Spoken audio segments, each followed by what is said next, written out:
Korea. They fired their second missile over Japan in a month. We did not respond. That's the significance to me, Ralph, that we did not respond. I thought we might shoot this thing down.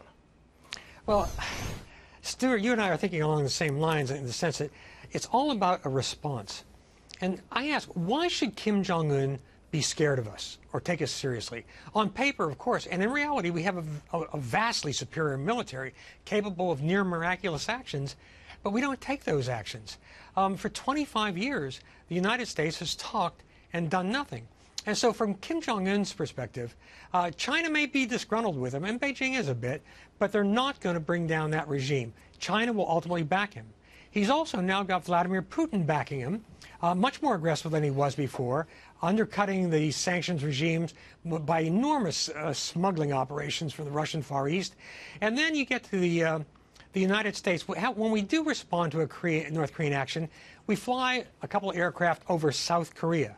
That does not impress Kim Jong-un. And I'll tell you, Stuart, I really think that the key factor in the last decade for dictators like Kim Jong-un was back when Obama and Kerry thanked the Iranians for taking our people hostage.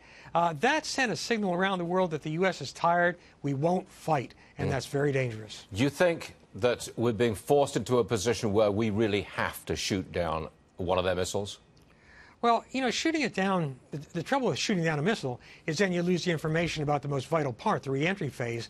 That's the area where the reentry vehicle is where the North Koreans are having real engineering problems. They still haven't perfected that. I'm sorry to interrupt you, Ralph, but when it flies into the ocean in the Pacific, do we go out and pick it up to figure out where it was made, who it came from, all that?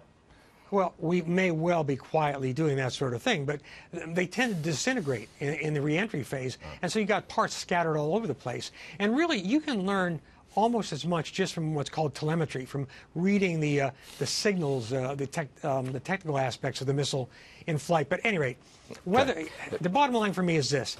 We have not responded. There's one last chance, and that's if Treasury Secretary Mnuchin can live up to what he said the other day and really, really, really make China hurt. There's a slight chance China will help us. And by the way, I've got a Treasury official on the show later. I'll ask him that precise question. When are we going to do something about China trade? Got it. Ralph, congratulations on the book. I know it's doing well. Thank you. Thank you very much indeed.